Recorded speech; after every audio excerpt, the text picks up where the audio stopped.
Well, as has been clear from his first day as president, even as a candidate, President Trump is a president. He wants to be a president of peace. His goal in this entire process has been to bring about an end to this war. It's a terrible war, a costly war, a bloody war. And his number one interest is ending this war once and for all. Today, we made an offer that the Ukrainians have accepted, which is to enter into a ceasefire and into immediate negotiations to end this conflict in a way that's enduring and sustainable and accounts for their interests, their security, their ability to prosper as a nation. I want to personally thank, we both want to thank the Kingdom of Saudi Arabia, His Majesty, for hosting us, for making this possible. They've been instrumental in this process, and we're very grateful to them for hosting us here today. And hopefully we'll take this offer now to the Russians. And we hope that they'll say yes, to peace. The ball is now in their court. And, but again, the President's objective here is, number one, above everything else, he wants the war to end. And I think today Ukraine has taken a concrete step in that regard. We hope the Russians will reciprocate. Well, just to add to the Secretary's comments, the Ukrainian delegation today made something very clear, that they share President Trump's vision for peace. They share his determination to end the fighting, to end the killing, to end the tragic kind of meat grinder of people and national treasure that's happening on the front in Ukraine, number one. Number two, they made concrete steps and concrete proposals, not only accepting our proposal for a full ceasefire, which you can see the details of which are in our joint statement that we released together. But we also got into substantive details on how this war is going to permanently end, what type of guarantees they're going to have for their long-term security and prosperity, but also really looking at what it's going to take to finally end this, the horrific fighting.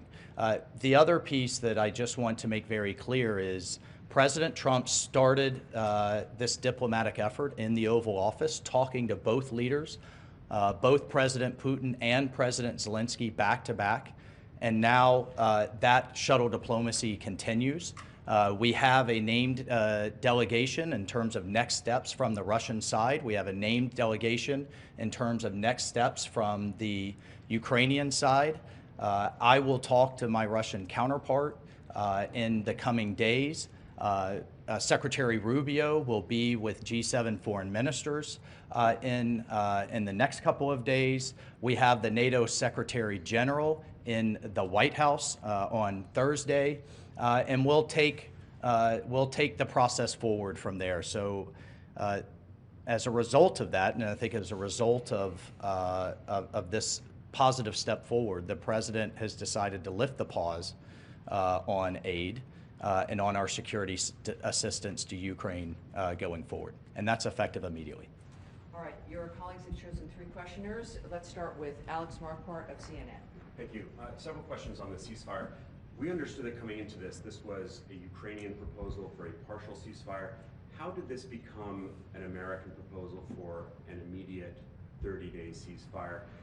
And to be clear, you're talking about a complete ceasefire across the front line, not just the aerial and maritime ceasefire that the Ukrainians proposed.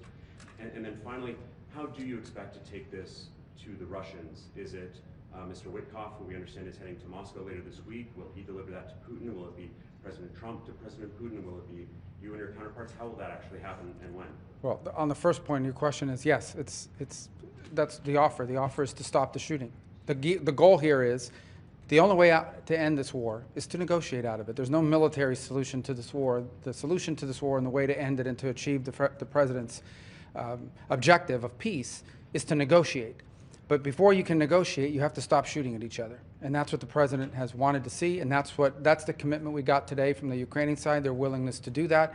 Obviously now that'll be delivered to the Russians. It'll be delivered to them directly through multiple channels, meaning not only will they obviously see it, it'll be communicated to them through our diplomatic channels, through conversations and other methods, but they'll obviously be well aware. And our hope is that the Russians will say yes, that they will also agree. So the shooting will stop, the killing will stop, the dying will stop, and the talks can begin about how to end this war permanently in a way that's acceptable and enduring for both sides.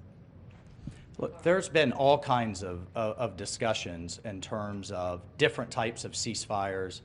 You know, there was the deal in terms of grain moving years ago. There's been discussion of halting aerial attacks on each other's infrastructure.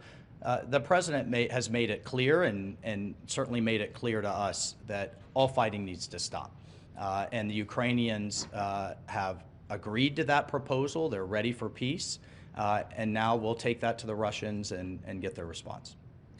All right, next, Jennifer Jacobs, CBS. Great. Hi. Hey. Are you expecting any goodwill gestures from Russia? Do you have a deadline in mind for when you're hoping for them to reciprocate on that? Those two things. Well, we're going to take the offer to them. We're going to tell them this is what's on the table. Ukraine is ready to stop shooting and start talking. And now it'll be up to them to say yes or no. I hope they're going to say yes, and if they do, then I think we made great progress. If they say no, then we'll unfortunately know what the impediment is to peace here. But the president's been abundantly clear. He wants the shooting to stop. He wants the warfare to stop. He wants the dying and the suffering to stop. And he believes, and rightfully so, that the only way to end this war is to negotiate an end to it.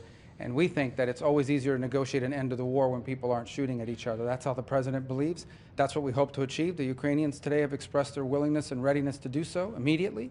We hope the Russians' answer to that will also be yes. But no deadline set, sir. Well, the deadline is we hope to do this as soon as possible. Every day that goes by that this war continues, people die, people are bombed, people are hurt on both sides of this conflict. The president wanted this war to end yesterday and the day before. The president's been clear. He wants peace.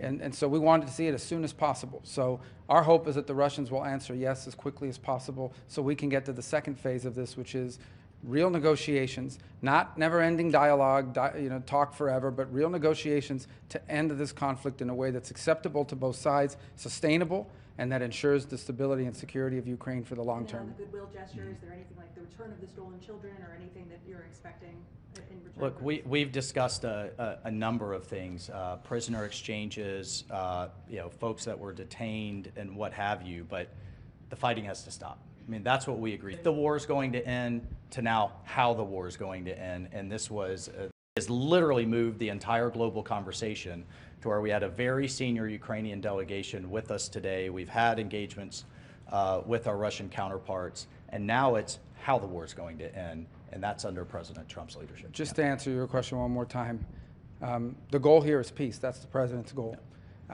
The best goodwill gesture the Russians can provide is to say yes to the offer that the Ukrainians have made to stop the shooting, to stop the fighting, and get to the table. If they do that, that's the best goodwill sign we could see. Obviously, as part of that negotiation, as we're talking about how to end this conflict, there will be a lot of issues to unravel. Among them, not the least of which is the humanitarian concerns, the children, the prisoners of war, all the things that sadly come with these conflicts. But the number one goodwill gesture we could see from the Russians is to see the Ukrainian offer and reciprocate it with a yes. And next, for Reuters, Daphne Saladakis. Thank you so much.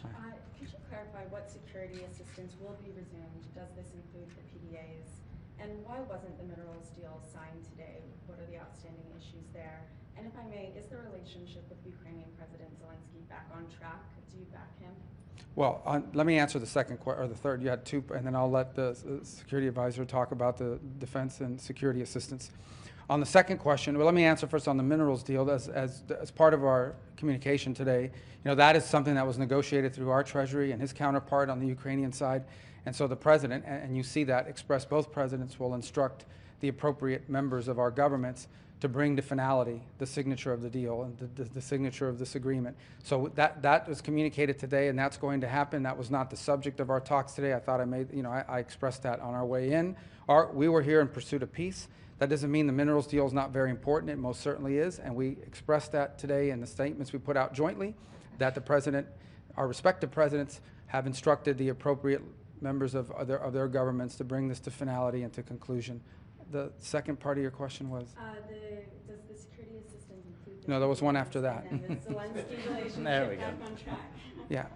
What's back on track here, hopefully, is peace. That's what matters the most. I know everyone's looking for who likes this is serious stuff. Okay, this is not Mean Girls. This is not some episode of some television show. This is very serious. Today people will die in this war. They died yesterday, and sadly, unless there's a ceasefire tonight, they'll die tomorrow. The president wants that to stop. That's what he's interested in here. That's why we came here. That's why we're grateful for the Kingdom of Saudi Arabia hosting us here. And what we leave here with today is a commitment that the Ukrainians are ready to stop fighting. They're ready to stop the shooting so that they can get to the table and bring about peace for their country and for the world on the security. Well, I mean, I just can't echo enough. President Trump's president of peace. That's what he's demanding, and he's willing to take tough measures on all sides to drive that home. And in terms of the security assistance, it's the current Presidential Drawdown Authority. I'll refer to the Defense Department on the eaches of what munition was where in the process, but it's the current PDA that will proceed to the Ukrainians. All right, everyone, thank you. Thank you. Thank you very much. Thank you. Thanks for your Effective immediately. patience and. Yeah. Yeah, thanks for your patience. Yeah. You guys are all. At least we have something recording.